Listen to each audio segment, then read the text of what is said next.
Hello everyone. So today we are going to start on with new practice set, which is 2.2. So before starting on with this chapter, this practice set, I would like to start on with the test for parallel lines. आपको इसमें सिर्फ ये बताना है कि दो lines एक दूसरे से पैरेलल हम कैसे प्रूव कर सकते हैं.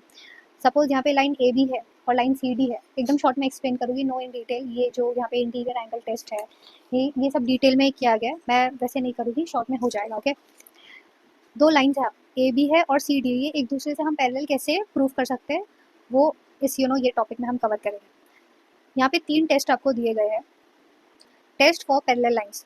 Weather given two lines are parallel और not can be decided by examining the angles form by the transversal of the lines.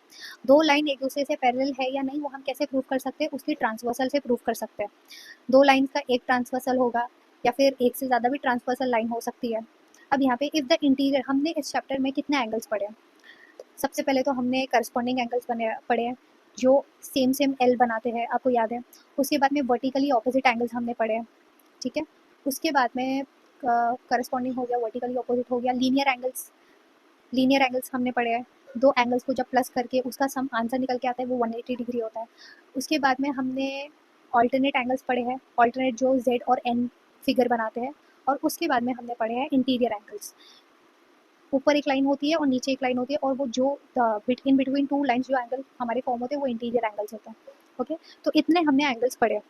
वही सब एंगल्स को उनकी हेल्प से हम प्रूव कर सकते हैं कि दो लाइंस एक दूसरे से पैरेलल है या नहीं.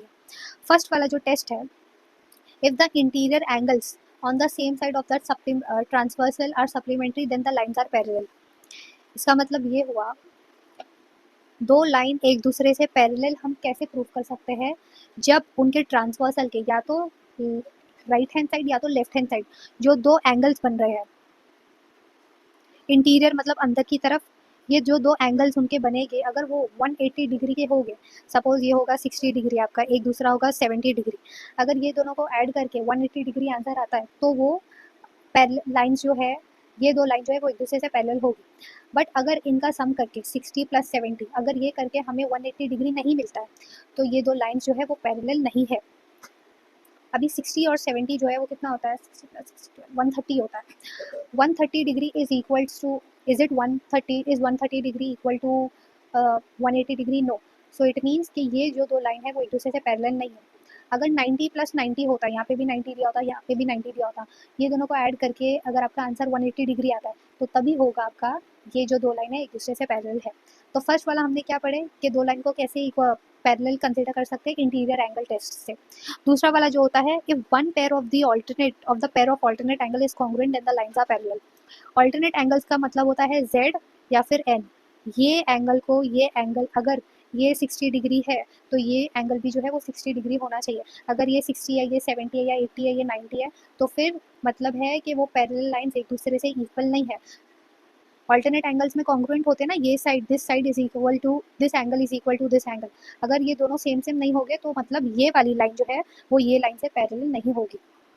ओके. या फिर ये लाइन जो है वो ये लाइन से पैरेलल नहीं होगी. अगर दोनों जन का मेजरमेंट सेम है तो it means they are parallel. Third वाला है, one of the pair of corresponding angle is congruent then the lines are parallel. आपको एक फिगर दिया होगा, ये वाला L should be this side should be equal to this side, they should be congruent to each other when the angles are in the same position, like this one, like this both. तो हमारा क्या होगा, ये वाली line जो है ये line से पैरेलल है. अगर हमें कोई भी कॉरेस्पॉन्डिंग एंगल्स इस फिगर में नहीं दिखाई दे रहे तो इट मीन्स कि वो एक दूसरे से पैरेलल नहीं है. बस यही था. इसके बाद में हम जो है वो प्रैक्टिस सेट 2.1 से स्टार्ट करेंगे. Starting on with practice set 2.1, the first question is in figure 2.18. 2.18 में y जो है आपको यहाँ पर दिखाई दे रहा है वो है 108 डिग्री है, और x जो है जो यहाँ पर है वो 71 डिग्री है. अब आपको आर द लाइन m और जो n है वो एक दूसरे से पैरेलल है या नहीं है वो आपको बताना है. ये फिगर को देखकर x और y की बात की गई थी. ये x और y जो है आपको इंटीरियर एंगल्स दिखाई दे रहे हैं. Interior angles are supplementary to each other. मतलब अगर मैं एंगल x प्लस y अगर मैं ऐड करती हूँ तो उसका आंसर निकलना चाहिए 180 डिग्री. अगर नहीं हुआ इट मीन्स, अगर 180 डिग्री आंसर नहीं आया तो इट मीन्स लाइन m और n जो है वो पैरेलल नहीं है. अगर 180 डिग्री आ गया देन दे आर पैरेलल. हम कर रहे हैं क्वेश्चन नंबर 1। क्वेश्चन नंबर में आपको जो चीज़ें दी गई है, angle x is equals to angle x जो है वो 71 है, y है 108 डिग्री। ये इंटीरियर एंगल्स है, इंटीरियर एंगल्स को हम ऐड करते हैं। ओके, x प्लस y और उनका जो सम निकल के आता है वो होता है 180 डिग्री। ये हम यहाँ पे कौन सा फॉर्मूला जो है, कौन सी कॉन्सेप्ट अप्लाई कर रहे हैं, इंटीरियर एंगल्स का। तो आपको ब्रैकेट में लिखना है, आप क्या अप्लाई कर रहे हो यहाँ पे, इंटीरियर एंगल्स अप्लाई कर रहे हो। इंटीरियर एंगल्स आर सप्लीमेंट्री, ये आपको ब्रैकेट में लिखना है। बच्चा फिगर देखकर आपको पहचान लेना है कि ये वाले फिगर में जो है हमें क्या चीज़ें यूज़ करनी है। ये फिगर में एक्स और वाई दोनों भी अंदर की तरफ दी गई थी, तो आपको पता होना चाहिए कि यहाँ पे इंटीरियर एंगल यूज़ होगा। अगर ये एंगल में सपोज यहाँ पर एक्स होता, यहाँ पर वाई होता, मतलब एम लाइन के ऊपर एक्स होता और एन के ऊपर जो है वाई होता, तो आपको पता होना चाहिए कि यहाँ पर कौन सा यूज़ होगा। यहाँ पे फिर इंटीरियर एंगल से यूज़ होगा, यहाँ पे क्या होगा, करस्पॉन्डिंग यूज़ होगा। तो you know looking at the figure you should able to decide कि यहाँ पर कौन सी चीज़ें अप्लाई होगी, कौन सा एंगल अप्लाई होगा। एक्स जो था हमारा कितना था, 70, यहाँ पर हमारा एक्स था वो 71 डिग्री था और वाई जो है 108 डिग्री था। अभी इक्वल टू का, इज इक्वल टू का एक हमारा लेफ्ट हैंड साइड है और दूसरा हमारा राइट हैंड साइड है। राइट हैंड साइड की ओर तो जो है हमारा 180 डिग्री आ रहा है। अब 71 और 108 को प्लस करके आपका आंसर जो निकल के आता है, हाँ जी, तो इसका आंसर जो है 8 + 1 जो होता है वो 9 होता है, 179 आपका यहाँ पे आंसर आता है। और यहाँ पर जो है वो कितना आ रहा है, वो 180 डिग्री आ रहा है। तो क्या लाइन एम और एन एक दूसरे से पैरेलल है? No they are not, because when we added angle x and y the answer we got is 179 which is not equal to 108 degree. So the lines are line m is not parallel to line n. आपने ऐसे prove करें। Second वाला जो figure है, in figure 2.19 if angle A, यहाँ पर ए है और यहाँ पर बी है, यहाँ पे इफ पूछा है, कंडीशन हमें दी गई है, इज कॉन्ग्रुएंट, ए और बी जो है वो एक दूसरे से कॉन्ग्रुएंट है, then prove that line L और एम जो है वो एक दूसरे से पैरेलल होगा। अब ये फिगर में एन जो है वो ट्रांसवर्सल है, यहाँ पर ए जो है ट्रांसवर्सल के आपको लेफ्ट हैंड साइड पे दिया गया था और उसके राइट हैंड साइड पे बी दिया गया।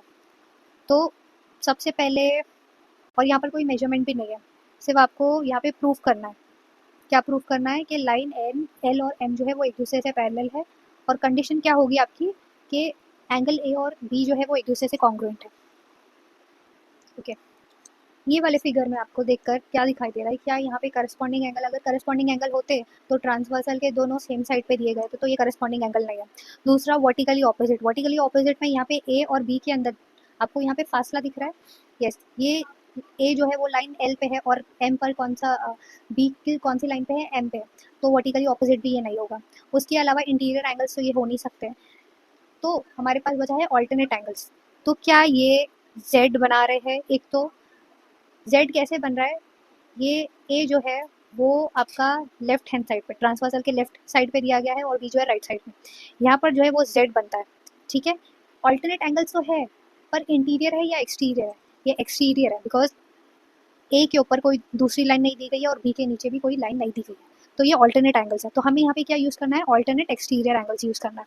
ओके, हम यहाँ पे, और ऑल्टरनेट एंगल्स क्या होते हैं, वो कॉन्ग्रुएंट होते हैं या सप्लीमेंट्री होते हैं, they are congruent to each other. हमें यहाँ पे बताना है angle A is congruent to angle B.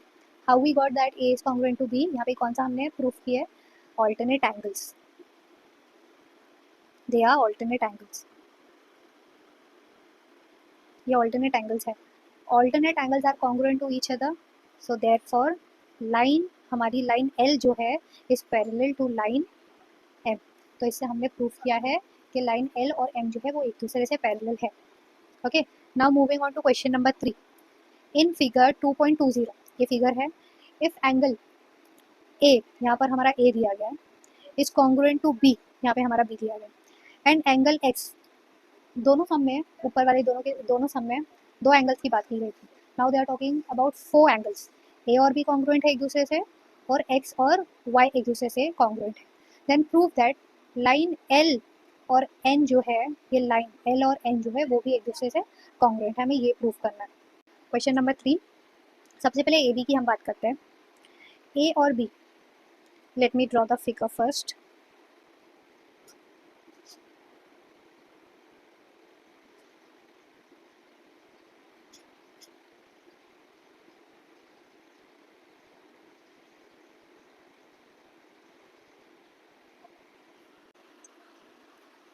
Okay, तो अगर आप ए और बी की हम पहले बात करें तो एंगल बी जो है वो कुछ इस तरह से एंगल फॉर्म कर रहे हैं, और अगर एंगल ए की बात करें तो वो कुछ इस तरह से एंगल बना रहे हैं। तो क्या ए और बी आर कॉन्ग्रुएंट, और ब्रैकेट में हम ऐसे लिख सकते हैं they are corresponding angle because corresponding angles are congruent to each other. So हमें लिखना है angle A is equal to is congruent to angle B. How they are congruent to each other? Because they are corresponding angles. ये एक दूसरे के corresponding है, okay, जो कि ए और बी एक दूसरे से सिमिलर है, they are of same measurement, like congruent to each other because they are corresponding angles. So can we prove that line L and M are parallel to each other? Therefore line L is parallel to line M. line L और जो M है वो एक दूसरे से parallel. Moving on to X and Y, X और Y के अंदर क्या ये फिगर Z फॉर्म कर रहा है? अगर देखा जाए तो ये वाली लाइन जो है वो इनकी ट्रांसवर्सल है, यहाँ पर जो है x है और यहाँ पर जो है उसके ऑपोजिट की तरफ आपका y है, और ऐसे देखा जाए तो वो z बनाते हैं। Angle x is congruent to angle y। ये क्यों है कॉन्ग्रुएंट एक दूसरे से? Because they are alternate angles, जो कि x और y एक दूसरे से कॉन्ग्रुएंट है क्योंकि वो ऑल्टरनेट एंगल्स हैं। x जो है आपका कौन सी लाइन पे आ रहा था? m, और y जो है वो आपका n लाइन पे आ रहा था। सो देयरफॉर लाइन, यहाँ से आप ये साबित कर सकते हो, प्रूव कर सकते हो कि m जो है वो लाइन n से पैरेलल है। अब एक रूल होता है, अगर दो लाइन, सपोज ये फर्स्ट वाला है, आपने यहाँ पे एक चीज़ प्रूव करें और यहाँ पे सेकेंड वाली चीज़ प्रूव करें, तो जो कि लाइन l और m एक दूसरे से पैरेलल है, तो जो थर्ड वाली लाइन होगी n, वो भी क्या होगी? इन दोनों से पैरेलल होगी। So from 1 and 2 we can say that line L जो आपको प्रूव करना था, लाइन L भी जो है वो लाइन M से क्या है? N से पैरेलल है। इफ़ यू रिमेंबर, जो फर्स्ट वाला बेसिक कॉन्सेप्ट्स ऑफ ज्योमेट्री जो मैं आपको चैप्टर सिखा रही थी, उसके अंदर मैंने आपको बताई थी सेगमेंट ए बी था और सी डी था। यहाँ पर अगर ए बी जो है वो सी डी से इक्वल है और सी डी जो है वो ई एफ से इक्वल है, तो ए बी जो फर्स्ट वाला हमारा लाइन है वो थर्ड वाले से इक्वल होगा। तो यहाँ पे वही रूल जो है वही अप्लाई यहाँ पर किया गया है। क्या अप्लाई किया गया है? लाइन एल और एम तो आपने यहाँ पे प्रूव कर दिया कि एक दूसरे से जो है वो पैरेलल है। तो फर्स्ट वाली लाइन, यहाँ मेरी लाइन 1 थी, ये 2 थी और ये 3 थी, जो कि फर्स्ट और सेकंड एक दूसरे से इक्वल है, तो हमारी फर्स्ट और थर्ड लाइन भी जो है वो एक दूसरे से इक्वल होगी।